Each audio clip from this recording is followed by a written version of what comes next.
Segera download Apa saja yang Quran disebut oleh Tadabbur, Al-Quran jika dia meraih tafsir satu dalam kebaikan. genggaman Contoh Anda. bulan Ramadan adalah bulan Al-Quran.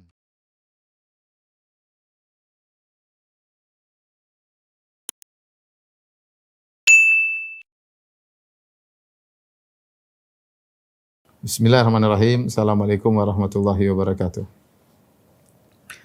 Alhamdulillahi ala ihsani wa syukru lahu ala taufiqihi wa amtinani wa asyhadu an la ilaha illallah wahdahu la syarika lahu ta'ziman li sya'ni wa asyhadu anna Muhammadan abduhu wa rasuluhu da'ila ridwani. Allahumma salli alaihi wa ala alihi wa ashabihi wa ikhwani. Para dokter yang dirahmati Allah Subhanahu wa taala, para pemirsa ikhwan dan akhwat yang dimuliakan oleh Allah Subhanahu wa taala. Pada kesempatan yang bahagia ini kita akan bahas salah satu ibadah hati yang disebut oleh para ulama dengan arkan al-ibadat al-qalbiyah, yaitu rukun ibadah hati. Yang di mana rukun ibadah hati yang dimaksud adalah al-khauf, rasa takut kepada Allah, ar-raja, berharap kepada Allah, dan al-mahabbah, cinta kepada Allah Subhanahu wa taala.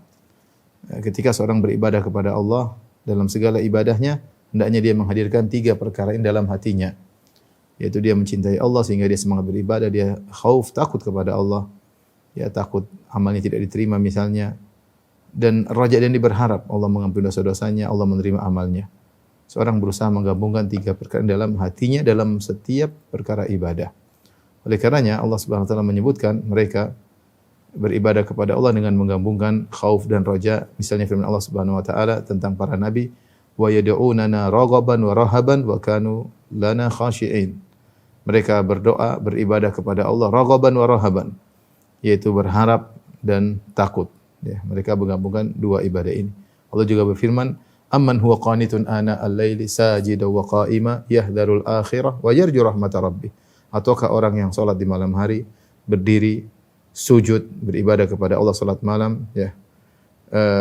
Amman huwa qanitun ana al-laili sajidan wa qa'iman yahdharul akhirah, dengan takut di hari-hari akhirat, wa yarju rahmata rabbih, dan berharap rahmat Allah Subhanahu wa taala. Dan demikianlah seorang senantiasa menggabungkan antara khauf dan raja dan cinta kepada Allah Subhanahu wa taala.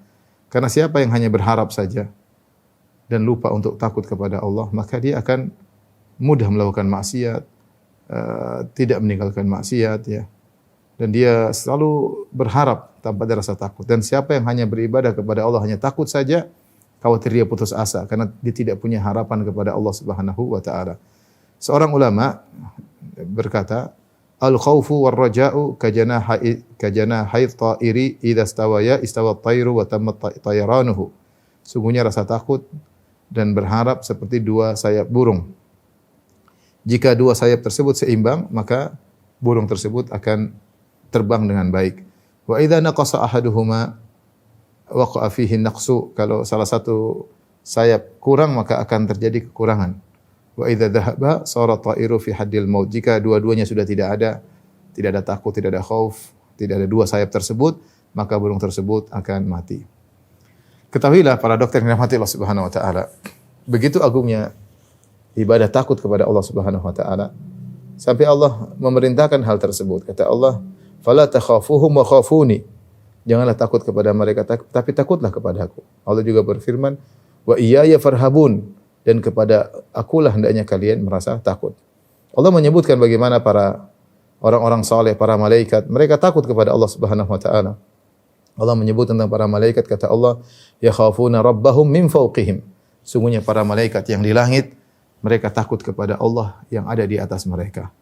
Allah menyebutkan bagaimana para rasul, alladzina yuballighuna risalatillahi wa yakhshawnahu wa la yakhshawna ahadan illa Allah wa kafa billahi hasiba. Kata Allah Subhanahu wa taala tentang para rasul, yaitu orang-orang para rasul yang menyampaikan risalah Allah Subhanahu wa taala.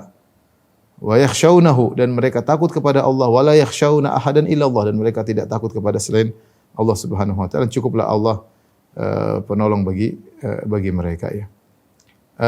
Demikian juga Allah menyebutkan tentang ciri-ciri penghuni surga, di mana mereka takut kepada Allah Subhanahu wa taala. Ya, seperti Allah berfirman, "Waliman khafa maqama rabbih jannatan." Bagi orang yang takut kepada keagungan Allah, dia akan mendapatkan dua surga. Ibnu Katsir menyebutkan waliman khafa maqama rabbih jannatan, maksudnya dia merasa takut akan dihadirkan di hadapan Allah. pertanggungjawaban di hadapan Allah, dia takut akan hal tersebut. Dia takut hari pertemuan tersebut. Sehingga dia bertakwa kepada Allah. Bagi dia mendapat 2 surga.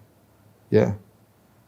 Amma man khafa maqama rabbih wa nahan nafsa 'anil hawa fa innal jannata hiyal ma'wa. Adapun orang yang takut dengan keagungan Rabb-nya, wa nahan nafsa 'anil hawa, dan mencegah dirinya untuk mengikuti hawa nafsu, fa innal jannata hiyal ma'wa, maka sungguhnya surga adalah tempat kembalinya. Demikian juga penghuni surga, dalam Al-Qur'an Allah menyebutkan inna nakhafu min rabbina yauman abusan qamtarira. Ya, kata Allah, wa yut'imuna at-ta'ama ala hubbihi miskinan wa yatiman wa asira innama nut'imukum liwajhillah la nuridu minkum jazaa'an wala syukura inna nakhafu min rabbina yauman abusan qamtarira. Allah sebutkan, dan ciri-ciri orang penghuni surga adalah mereka memberi makanan yang mereka sukai. Mereka suka makanan tersebut, namun mereka sedekahkan kepada orang miskin, kepada yatim, dan kepada tawanan. Mereka berkata, innama nut'imukum liwajhillah. Sungguhnya kami ini tidak memberi makan kepada kalian kecuali karena mengharap wajah Allah, itu ikhlas. La nuridu minkum jazaa'an wala syukura. Sungguhnya kami tidak butuh terima kasih dari kalian, dan kami tidak butuh balasan dari kalian. Kenapa kami berbuat ikhlas seperti ini? Inna nakhafu min rabbina yauman abusan qamtarira. Kami takut dengan Rabb kami pada hari kiamat kelak, ketika di mana hari dalam kondisi wajah-wajah orang masam, ketakutan, ya. Itu mereka takut dengan Allah Subhanahu wa taala. Demikian juga Allah menyebutkan tentang pembicaraan penghuni surga. Kata Allah, aqbala ba'dhum ala ba'dhin yatasaalun. Qalu inna kunna qablu fi ahlina mushfiqin famanna Allahu alaina wa waqana adzabas samum inna kunna min qablu innahu huwal barrur rahim. Ketika penghuni surga di surga, wa aqbala ba'dhum ala ba'dhin yatasaalun. Mereka saling berhadapan, mereka ngobrol. Alhamdulillah kita masuk surga. Kenapa masuk surga? Di antara perkataan mereka, inna kunna qablu fi ahlina musyfiqin. Kami dahulu di tengah-tengah keluarga kami dalam kondisi takut, khawatir dengan akhirat, takut dengan Allah Subhanahu wa taala. Bagaimana rasa takut mereka? Padahal mereka di tengah-tengah keluarga mereka. Mereka takut dengan hari akhirat, mereka takut dengan hari kebangkitan, mereka takut dengan yaumul hisab. Inna kunna qablu fi ahlina musyfiqin. Kami dahulu di tengah-tengah keluarga kami merasa takut. Famanna Allahu alaina, dan Allah berikan anugerah kepada kami sekarang. Wa waqana adzabas samum, dan Allah hindarkan kami dari azab yang pedih. Ya, ini berbeda dengan orang-orang kafir. Allah sebutkan, ya, orang-orang kafir, innahu kana fi ahlihi masrura. Innahu dhanna an la yahur. Adapun orang tidak beriman, maka mereka di tengah keluarga mereka bersenang-senang, berfoya-foya. Ya. Innahu kana fi ahlihi masrur, senang-senang di keluarganya. Ya. Innahu dhanna an la yahur, dia menyangka bahwasanya dia tidak akan dibangkitkan. Bala inna rabbahu kana bihi basir. Justru Allah Maha melihat apa yang dia lakukan. Orang-orang beriman di tengah kenyamanan, di tengah istri dan anak-anaknya, dia masih takut kepada Allah Subhanahu wa taala. Yang menunjukkan bahwasanya rasa takut tersebut hadir terus dalam hatinya. Ya. Nabi SAW juga menyebut tentang orang yang takut kepada Allah Subhanahu wa taala, mereka mendapatkan ganjaran surga, ya. Contoh seperti Rasulullah SAW menyebutkan tentang sab'atun yudhilluhumullah fi yaumin la dhilla illa dhilluh. 7 golongan yang Allah naungi pada hari kiamat kelak. Sungguh tidak ada naungan kecuali naungan Allah Subhanahu wa taala. 7 orang tersebut orang-orang hebat. Di antaranya kata Nabi sallallahu alaihi wasallam, rajulun da'athum ra'atun dhatu mansibin wa jamalin faqala inni akhafullah. Seorang laki-laki yang diuji dengan dirayu oleh seorang wanita yang cantik jelita dan kaya raya. Cantik jelita, punya kedudukan, perempuan ternama, wanita ternama, cantik dan ternama. Ya. Siapa yang kuat dengan godaan seperti ini? Perempuan yang merayu, yang muda tersebut sangat cantik. Yang muda tersebut ternyata memiliki kedudukan. Ya, laki-laki siapa yang kuat digodain wanita seperti ini? Diajak untuk kencan, diajak untuk pacaran, diajak untuk berzina. Faqala inni akhafullah. Laki-laki tersebut berkata, aku takut kepada Allah Subhanahu wa taala. Ini laki-laki ini ternyata takut kepada Allah, meninggalkan maksiat, dia dinaungi Allah pada hari kiamat kala. Tatkala matahari jarak 1 mil dan tidak ada yang bisa menaungi kecuali naungan Allah Subhanahu wa taala. Demikian juga di antara 7 golongan tersebut Nabi sallallahu alaihi wasallam mengatakan, rajulun dzakarallaha khaliyan fafadat ainah. Seorang yang dia berzikir berzikir kepada Allah sendirian, maka kemudian dia menangis. Di antara sebab kenapa dia menangis, bisa jadi karena dia takut kepada Allah Subhanahu wa taala. Bisa jadi takut kepada Allah Subhanahu wa taala. Rasulullah SAW pernah bersabda, "Ainani lam tamassahuman nar." Ya. Ainun bakat min khasyatillah wa ainun tahrusu fi sabilillah. Dua mata yang tidak akan terkena api neraka jahanam. Dua mata. Mata yang pertama adalah ainun bakat min khasyatillah. Mata yang menangis karena takut kepada Allah. Luar biasa. Menangis karena takut kepada Allah Subhanahu wa taala. Wa ainun tahrusu fi sabilillah, dan mata yang begadang karena berjaga di daerah perbatasan atau di jalan Allah Subhanahu wa taala. Jadi Allah juga sebutkan innal ladzina hum min khasyati rabbihim mushfiqun wal ladzina hum bi ayati rabbihim yu'minun wal ladzina hum bi rabbihim la yusyrikun wal ladzina yu'tuna ma ataw wa qulubuhum wajilatun annahum ila rabbihim raji'un ulaika yusari'una fil khairati wa hum laha sabiqun. Dalam surat Al-Mu'minun. Kata Allah Subhanahu wa taala, sungguhnya orang-orang yang takut kepada Rabb mereka. Ini ciri-ciri penghuni surga. Sungguhnya orang takut kepada mereka. Orang-orang yang beriman kepada ayat kami, orang yang tidak berbuat syirik kepada kami, tidak berbuat syirik kepada Rabb mereka, dan orang yang melakukan amal saleh apa yang mereka lakukan dan hati mereka merasa takut. Allah sebutkan ciri-ciri penghuni surga ini di awal ayat. Allah mengatakan innal ladzina hum min khasyati rabbihim musyfiqun. Orang-orang yang khasyah, takut kepada Allah Subhanahu wa taala. Di akhir ayat Allah mengatakan wal ladzina yu'tuna ma ataw wa qulubuhum wajilatun annahum ila rabbihim raji'un. Orang-orang yang melakukan amal saleh, melakukan apa mereka lakukan, sementara hati mereka takut bahwasanya mereka akan dikembalikan kepada Allah Subhanahu wa taala. Ketika mendengar ayat ini, maka Aisyah radhiyallahu taala berkata, "Ya Rasulullah, mereka yang takut ini takut dikembalikan kepada Allah Subhanahu wa taala. Ahumul ladzina yasriqun?" Ya, apakah mereka orang yang mencuri, ya. Kemudian wasyrabunal khamar, yang minum khamar, yaitu apakah mereka pelaku maksiat sehingga takut dikembalikan kepada Rabb mereka? Kata Nabi sallallahu alaihi wasallam, "La ya ibnata Siddiq." Bukan begitu. Justru mereka orang yang saleh. Tapi mereka adalah orang-orang yang yusallun wa yasumun wa yatasaddaqun, thumma yakhafuna alla yutaqabbala minhum. Mereka orang yang salat, berpuasa dan bersedekah, namun mereka khawatir amal mereka tidak diterima. Dalam satu hadis Rasulullah SAW pernah bercerita tentang seseorang dari umat-umat terdahulu. Ketika dia akan meninggal dunia, dia takut karena dia banyak maksiat. Dia takut dia banyak maksiat. Maka dia pun wasiatkan kepada anak-anaknya. Dia mengatakan, "Idza mittu fa ahriquni, tsumma thanuni." Kalau aku mati wahai anak-anakku, bakarlah jasadku. Setelah jasadku jadi arang, jadi hitam semuanya, tsumma thanuni, kemudian tumbuklah jasadku tersebut sampai menjadi debu. Tsumma dhruni fil yami warih. Kemudian tebarkanlah debuku di lautan dan di angin yang bertiup kencang. Lain qadirallahu alayya la yu'adzibannani adzaban la yu'adzibu ahad minal alamin. Kalau Allah mampu membangkitkan aku, tentu Allah akan azab aku dengan azab yang sangat pedih. Subhanallah, ketika dia meninggal laki-laki ini, maka anak-anaknya menjalankan wasiat bapaknya, dibakarlah bapaknya tersebut sampai menjadi hitam, kemudian ditumbuk sampai jadi debu, kemudian debunya ditebarkan di darat, di angin yang bertiup kencang maupun di lautan. Kemudian Allah perintahkan dia untuk dibangkitkan. Kata Allah kepada bumi, "Ya ardu ijma'i ma fiki minhu." Wahai bumi, kumpulkanlah semua bagian dia yang sudah dibuang di lautan, dibuang di angin, kembali semua kumpul, kemudian dia hadir di hadapan Allah Subhanahu wa taala. Allah bertanya kepada dia, "Ma hamalaka ala hadza?" Apa yang membuat kau berwasiat seperti ini, bakar dirimu, dijadikan tumbuh jadi debu kemudian ditebarkan? Kata dia, "Khasyataka ya Rabb," karena aku takut kepada Engkau ya Allah. Maka Allah ampuni dia. Ikhwan dan akhwat yang dirahmati Allah Subhanahu wa taala. Allah berkata, "Wa iyaya farhabun," takutlah kepadaku. Fala takhafuhum wa khafuni, jangan takut kepada mereka, takutlah kepadaku. Di antara ibadah yang agung adalah takut kepada Allah Subhanahu wa taala. Namun takut ini disertai dengan harapan, bukan takut yang tanpa disertai harapan. Karena orang cuma takut kepada Allah, tidak ada harapan sama sekali sama Allah, maka dia akan terjerumus dalam keputusasaan.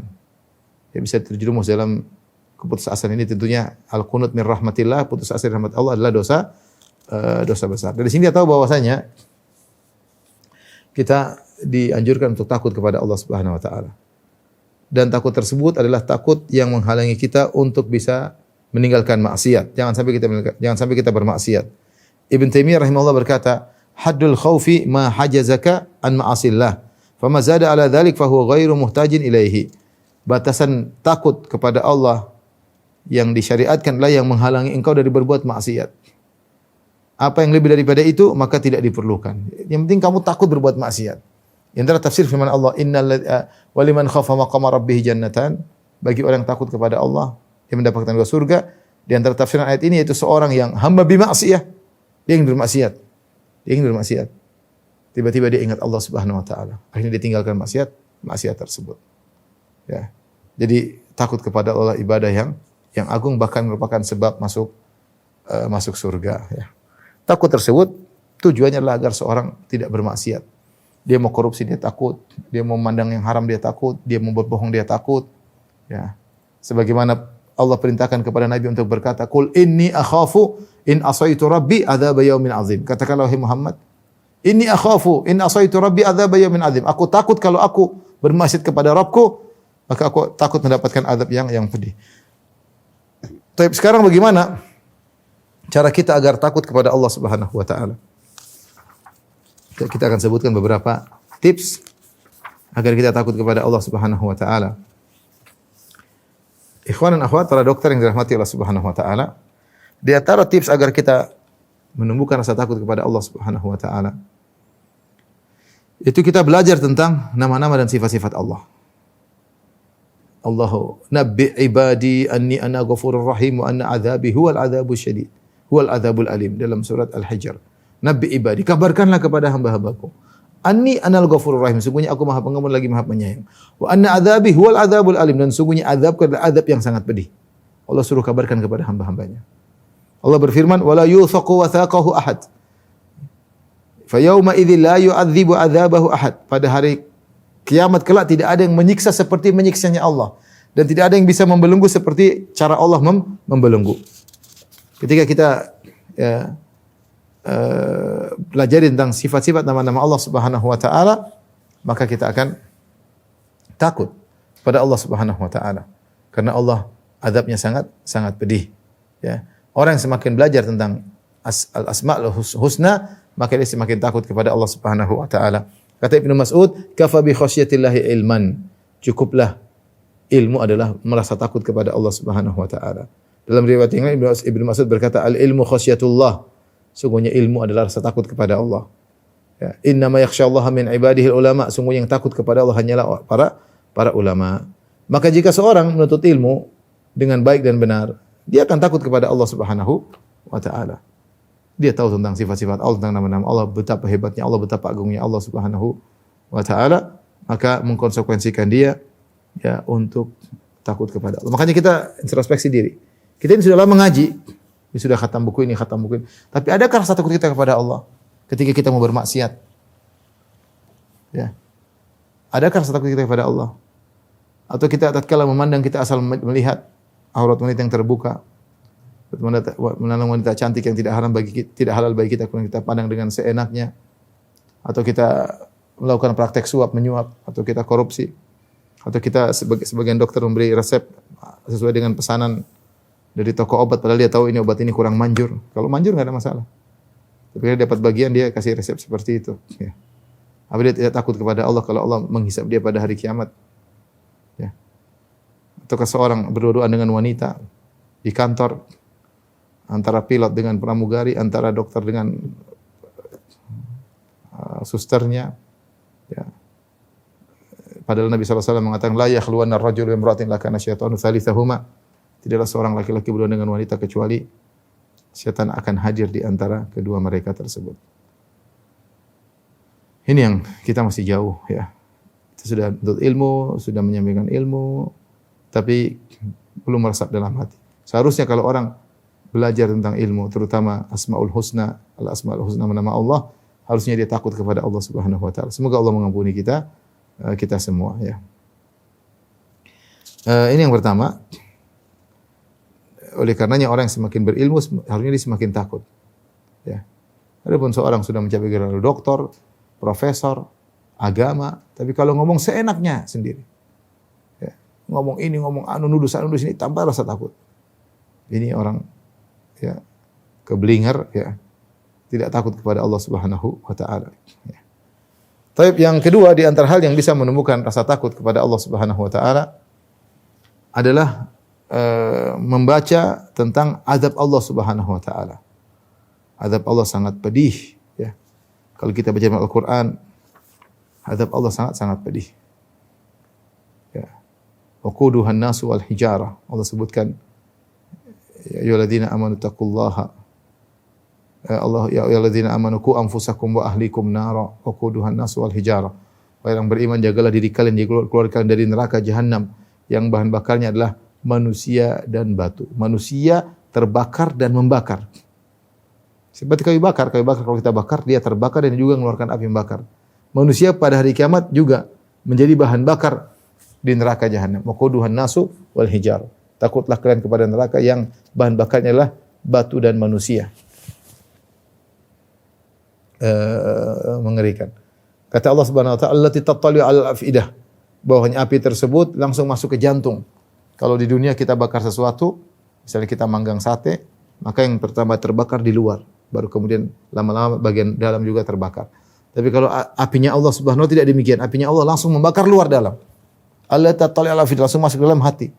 Bakar luar dalam. Siksaan yang sangat pedih.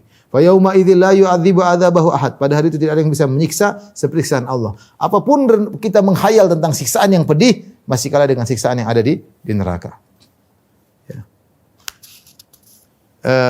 Ada sebuah kisah tentang bagaimana seorang takut kepada Allah, melatih diri takut kepada Allah Subhanahu wa taala. Tentang suatu hari seorang ibu keluar berpergian dengan putrinya yang cantik jelita. Berpergian suatu hari, ternyata dia kehilangan ibunya, mungkin tinggalan atau apa, hanya ketinggalan ibunya pergi dan dia kehilangan jejak di suatu negeri daerah Fas ya. Akhirnya tidak berhasil menyusul ibunya. Wanita ini sendirian, dia akhirnya di tengah perjalanan dia sendirian dan sudah tiba gelap gulita. Dia takut. Ibunya entah kemana. Di tengah kecemasannya, tiba-tiba sang putri ini, sang wanita ini melihat dari kejauhan ada seberkas cahaya dari sebuah rumah kecil. Dia pun menuju rumah tersebut. Dia mencari tempat perlindungan. Ternyata rumah tersebut dihuni oleh seorang pemuda penuntut ilmu yang sedang tenggelam dalam lembaran buku-buku yang dia baca. Sedang baca. Karena dia tahu bahwasanya pemilik rumah ini adalah seorang penuntut ilmu, maka dia tidak ragu untuk minta tumpangan di rumah tersebut. Dia ragu, tapi akhirnya dia memutuskan untuk mengetuk pintu. Dia berkata, wanita ini bergumam, jika pemuda ini, penuntut ilmu, bukanlah orang baik, maka siapa lagi orang baik di atas muka bumi ini? Maka dia ketuk pintu, minta izin. Akhirnya dia berbicara dengan sang lelaki, sang pemuda, dan perempuan sangat cantik jelita. Dia kisahkan bahwasanya dia ketinggalan, ibunya sudah pergi, dan akhirnya lelaki tersebut mau tidak mau mengizinkan wanita tersebut. Malam-malam enggak mungkin dia biarkan keluar. Dia serba salah. Mau dibiarkan jalan bahaya, gelap-gelap. Dimasukkan ke rumah juga rawan karena takut tergoda. Tapi dia harus memasukkan wanita tersebut dalam rumah. Akhirnya rumah tersebut rumah kecil. Hanya mereka berdua dalam rumah tersebut karena darurat.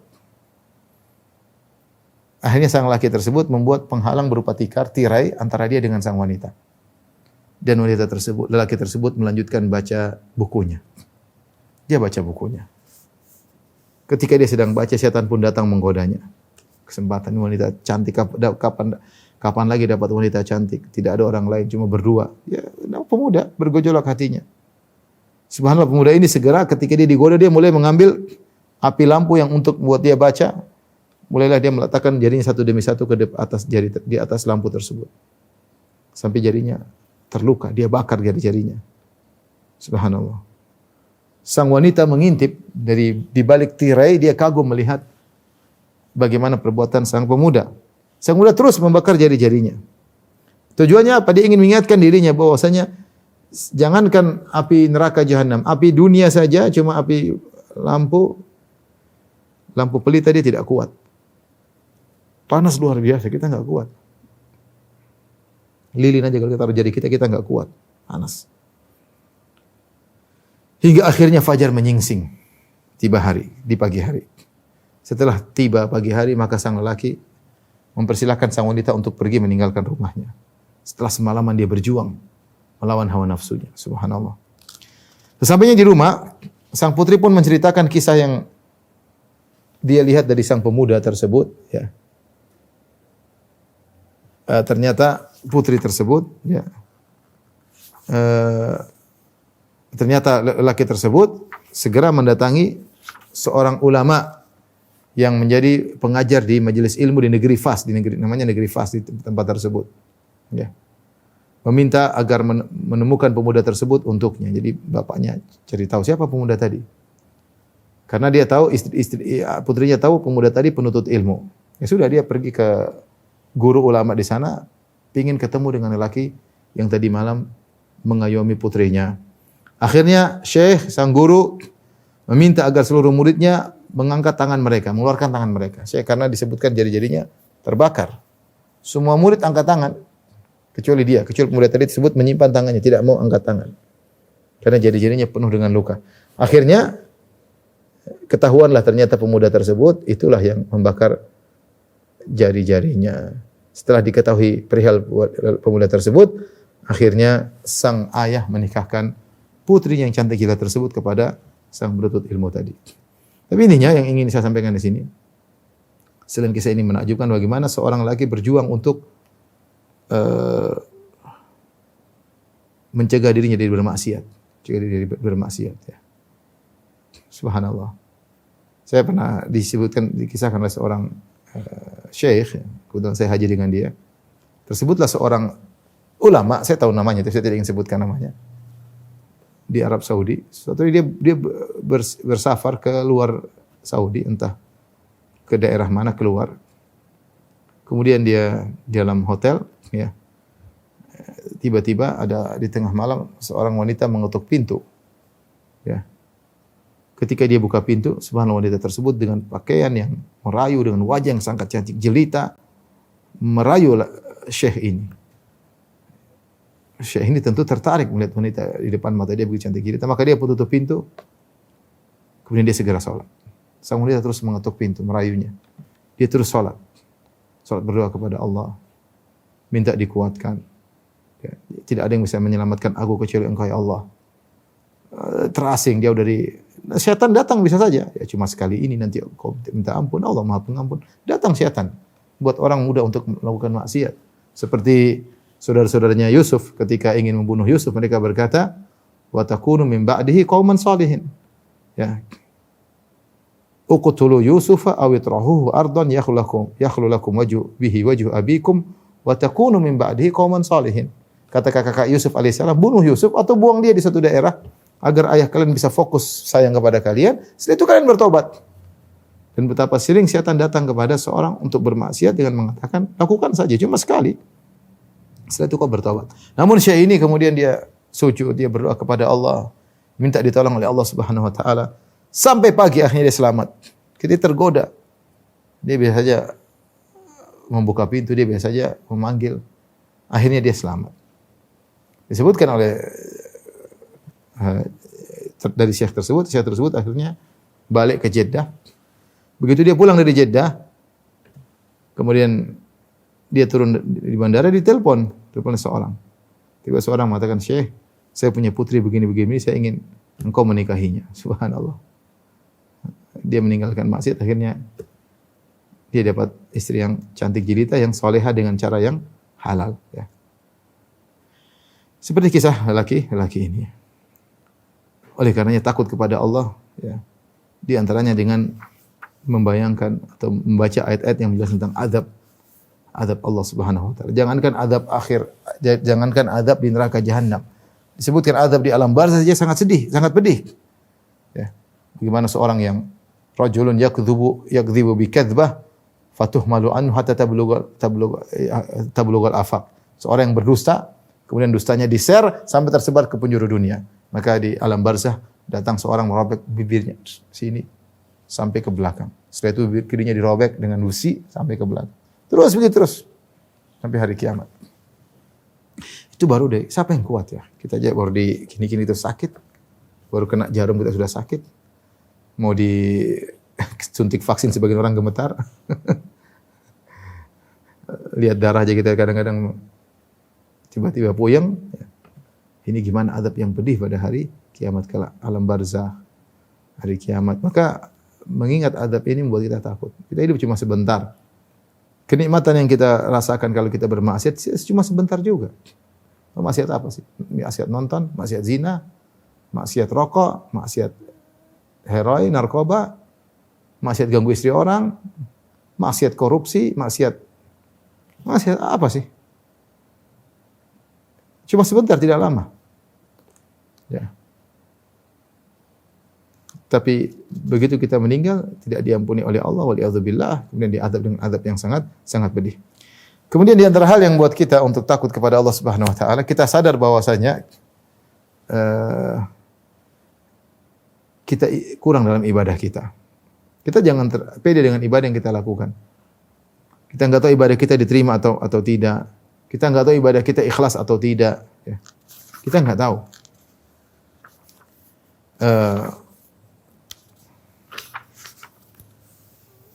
Kita enggak tahu kita beribadah itu karena cari pujian atau tidak. Kita enggak tahu kita berdakwah ini karena cari followers atau karena cari pujian atau cari dunia. Allah Maha tahu. Ya. Allah Maha tahu. Kita enggak tahu kita haji atau umrah hanya untuk diakui oleh masyarakat setempat. Ya. Kita enggak tahu. Oleh karenanya seorang tatkala dia mengetahui kekurangannya dalam beribadah, dia takut. Ya. Nabi SAW kalau habis salat berkata astagfirullah, astagfirullah, astagfirullah. Ya Allah aku mohon ampunanmu, ya Allah aku mohon ampunanmu. Ya. Ini di antara hal yang membuat kita takut karena kita tidak tahu ibadah kita ini selama ini diterima atau tidak. Selama ini ikhlas atau tidak. Kita berjuang, kita berkoar-koar, kita ini ikhlas atau tidak kita enggak tahu. Tidak ada yang bisa memastikan. Oleh karena dalam riwayat dalam hadis ketika Utsman bin Maz'un radhiyallahu anhu meninggal dunia, dan Utsman bin Maz'un adalah seorang yang sangat rajin beribadah. Sahabat yang sangat rajin beribadah. Ketika dia sudah berhijrah ke kota ketika dia di Madinah, dia berhijrah ke kota Madinah, kemudian dia sakit. Dirawatlah di rumah salah seorang Ansari. Dirawat oleh seorang namanya Ummul Ala Al-Ansariyah. Sampai akhirnya Utsman bin Maz'un radhiyallahu anhu meninggal dunia, dan dia terkenal zuhud, terkenal rajin ibadah. Rasulullah SAW pun datang menjenguk mayat Utsman bin Maz'un. Ketika Rasulullah SAW sedang menjenguk, maka Ummul Ala berkata, rahmatullah alaik Abas Sa'ib. Allah merahmatimu wahai Utsman bin Maz'un, kunyahnya Abu Sa'ib. Syahadati laka anna Allah qad akramak. Aku bersaksi bahwasanya Allah telah memuliakan engkau. Karena ini zuhud, bertakwa kepada Allah. Ma'ruf Utsman bin Maz'un radhiyallahu anhu. Dia mengatakan saksiku kepadamu Allah merahmatimu dan Allah memuliakanmu. Maka Nabi SAW langsung menegur ketika itu. Rasulullah SAW mengatakan, "Wa ma yudrik?" Dari mana kau tahu dia muliakan oleh Allah? Dari mana kau tahu? Ini hal yang gaib. Amma innahu qad ja'ahul yaqin. Sungguhnya dia sudah meninggal dunia, kata Nabi SAW. Utsman bin Maz'un sudah meninggal dunia. Wa inni la arju lahul khair, dan aku berharap dia mendapatkan kebaikan dari Allah Subhanahu wa taala. Tapi pastikan dia pasti dimuliakan, enggak ada yang tahu. Kata Nabi, kita enggak tahu. Wa ana Rasulullah sallallahu alaihi wasallam la adri ma yuf'alu bi wala bikum. Aku saja Rasulullah SAW, aku tidak tahu apa yang akan Allah lakukan kepada aku, kepada kalian. Jadi kita ini memang sudah lama ngaji, sudah lama berdakwah, sudah lama kajian, sudah lama mungkin sholat, tapi berbakti enggak tahu kepada kita diterima atau tidak. Karena amal kita penuh dengan kekurangan. Lihatlah Nabi Ibrahim alaihissalam ketika membangun Ka'bah dengan Ismail, bayangkan bangun Ka'bah. Mereka berdoa, Rabbana taqabbal minna innaka antas samiul alim. Ya Rabb kami, terimalah dari kami.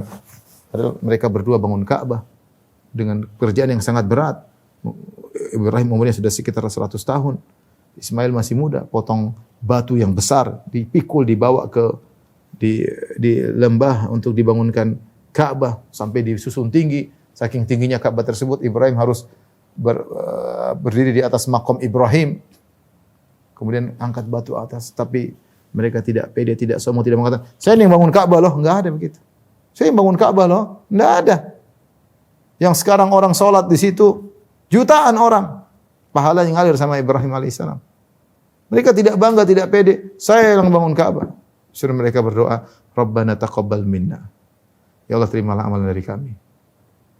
Tidak sebagian kita yang begitu pede, sombong, baru bangun ini, baru bangun anu, sudah pede, sombong, merasa seakan-akan pasti diterima. Ini hal gaib, Allah yang lebih tahu. Nah, ketika kita sadar bahwasanya amal kita diterima atau tidak, kita nggak tahu, maka kita takut. Namun ingat, kita tetap tidak boleh takut semata, harus menggabungkan dengan roja, berharap. Ya. Apa kata Allah tentang orang-orang beriman? Aman huwa qanitun ana al-laili sajidan wa qa'iman yahdharul akhirata wa yarju rahmatar rabbi. Ataukah orang yang bangun di malam hari, salat malam, di tengah malam, sujud dan berdiri, yahdharul akhirah, takut dengan akhirat, wa yarju rahmatar rabbi, berharap rahmat Allah Subhanahu wa taala. Allah bercerita tentang para nabi, wa yad'unana raghaban wa rahaban. Mereka berdoa kepada kami dalam kondisi berharap dan takut. Kita harus menggabungkan demikian. Kita benar, kita tidak tahu amal kita terima, tapi kita berhusnudzon Allah terima. Tapi tidak boleh kita pastikan. Karena kalau kita pastikan, kita jadi tidak takut, kita ujub merasa diterima oleh Allah Subhanahu wa taala. Kemudian juga di antara hal yang buat kita takut, Allah kasih kita sebagian ujian, musibah menimpa kita. Untuk menyadarkan kita agar kamu berhenti dari maksiat. Bukan kita dikasih musibah kemudian kita tidak introspeksi diri, kita nyalain orang sebelah kanan kiri kita, nyalain atasan kita, nyalain. Allah kasih kita musibah karena kita punya dosa yang kita lakukan. Wa ma asaka min sayyi'atin famin nafsik, apa yang keburukan menimpa, apapun keburukan menimpamu maka itu dari dirimu sendiri. Ma asaba musibatin fabima kasabat aydikum wa ya'fu an katsir. Tidak ada musibah yang menimpa kecuali akibat ulah perbuatan kalian. Kata Allah, "Wa ma nursilu bil ayati illa takhwifa." Dan tidaklah kami mengirimkan tanda-tanda itu melainkan untuk menakut-nakuti. Di antara tanda-tanda Allah yaitu bencana alam, musibah, untuk menakutkan. Menakutkan, takut bukan maksudnya takut mati, tapi takut kepada Allah untuk berhenti agar berhenti dari maksiat. Kalau misalnya seperti kemarin Allah tegur dengan musibah, dengan apa, kita introspeksi diri. Yang penting bagaimana kita kembali kepada Allah. Mati akan datang. Cepat atau lambat dengan sebab apapun yang Allah kehendaki. Tapi ketika datang musibah, bencana alam, kita introspeksi diri. Kita ini enggak benar, kita perbaiki diri. Harus takut kepada Allah Subhanahu wa taala. Di antara hal yang membantu kita untuk takut kepada Allah Subhanahu wa taala, takut terhadap maksiat yang telah dilakukan. Kita ini banyak maksiat. Dan yang jadi masalah, terkadang maksiat tersebut dampaknya tidak langsung muncul. Dampaknya kadang bertahun-tahun setelahnya. Sebagaimana para salaf, mereka menyadari akan hal ini. Sebagian mereka mengatakan, aku dilupakan oleh Allah, dilupakan Al-Quran, sebagian Al-Quran karena maksiatku yang pernah lakukan sekian lama dulu. Mereka ingat, karena mereka jarang maksiat. Kita maksiat banyak. Paling tidak maksiat mata. Melihat wanita terbuka auratnya, melihat banyak ya, mendengar musik-musik. Banyak maksiat kita lakukan. Hendaknya kita takut dan bertaubat kepada Allah. Terkadang Allah kasih dampak maksiat tersebut segera namun kita tidak sadari. Dampak tersebut terkadang perkara agama kita, bukan dunia.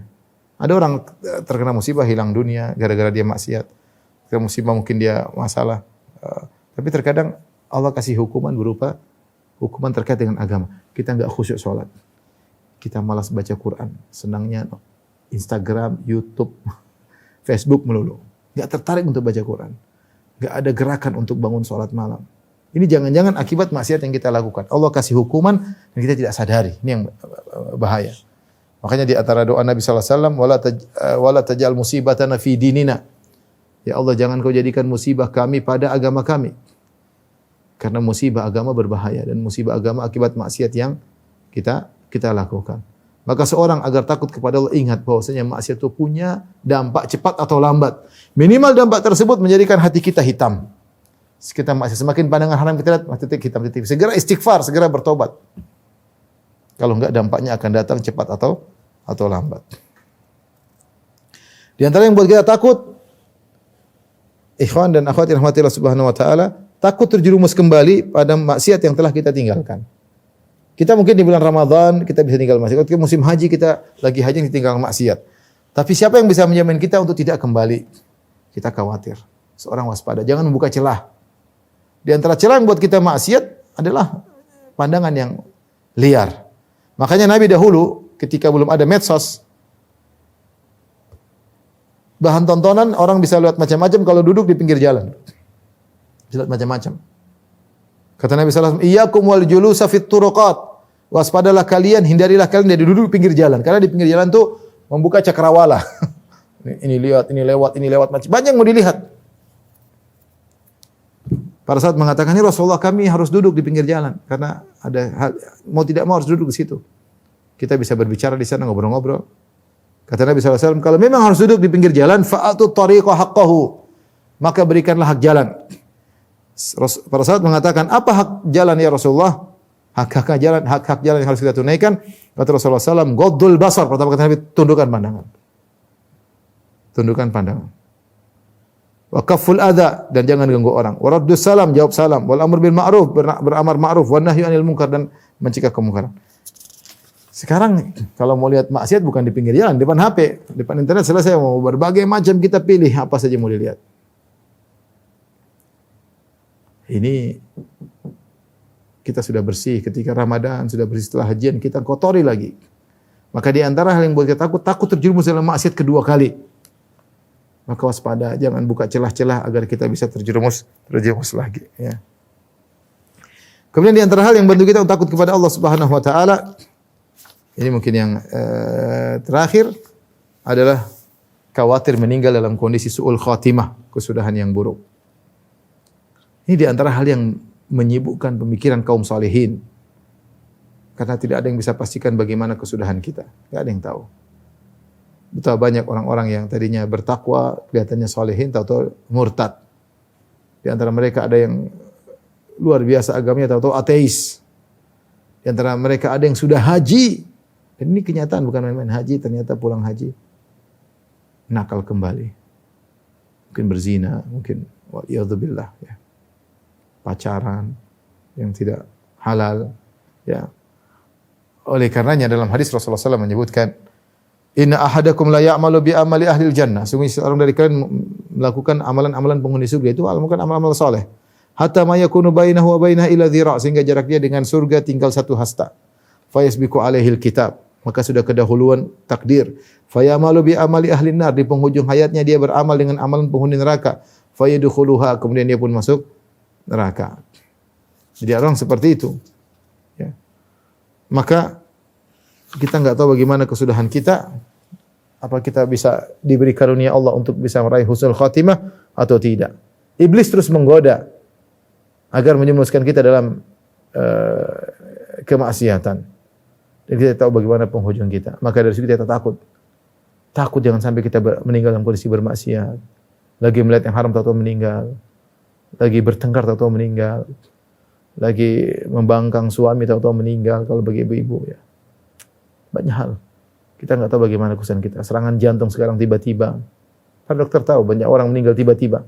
Kalau udah meninggal bilang jantungnya mati aja, matinya mati. Jantungnya mati bilang serangan jantung. Itu malaikat maut datang tiba-tiba, cabut nyawanya dengan berbagai macam sebab. Dan kematian datang tidak pandang bulu dan tidak ada jadwalnya. Tahu-tahu meninggal, seorang meninggal dunia. Di puncak-puncak dia merasa sehat. Di puncak-puncak jabatannya tinggi. Di puncak-puncak popularitasnya tiba-tiba dicabut nyawanya oleh Allah Subhanahu wa taala.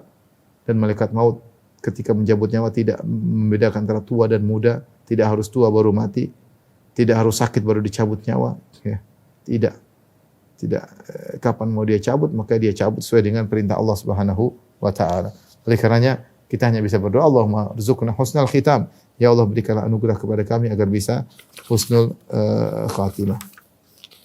Ini ikhwan dan akhwat yang rahmati Allah Subhanahu wa taala yang bisa sampaikan tentang rasa takut kepada Allah Subhanahu wa taala harus kita tumbuhkan dan tentu diiringi dengan berharap kepada Allah Subhanahu wa taala. Bukan berarti kita hanya takut saja tidak berharap, karena kalau takut saja tidak berharap kita bisa putus asa. Kita takut tapi kita berharap. Allah azabnya pedih tapi Allah Maha Pengampun. Seperti itu kita membawa hati kita selalu kepada Allah Subhanahu wa taala. Dan jangan sampai kita tinggalkan takut. Kalau kita tidak takut, maka kita terjebak dalam rasa harapan yang tinggi. Akhirnya kita menggampangkan permasalahan, menggampangkan maksiat. Allah Maha Pengampun, Allah Maha Pengampun. Kita lupa, tiba-tiba kita meninggal dalam kondisi su'ul khatimah. Ini saja yang saya sampaikan kepada para dokter. Semoga Allah menganugerahkan kepada kita rasa takut kepada Allah Subhanahu wa taala sebagaimana doa yang dipanjatkan oleh Nabi sallallahu alaihi wasallam, Allahumma inna as'aluka khasyataka fil ghaibi wasyahadah. Ya Allah, aku mohon kepada Engkau, kami mohon kepada Engkau ya rabbal alamin agar menganugerahkan kepada kami rasa khasyah kepadamu tatkala bersendirian maupun tatkala di hadapan orang lain. Demikianlah wabillahi taufiq wal hidayah. Assalamualaikum warahmatullahi wabarakatuh.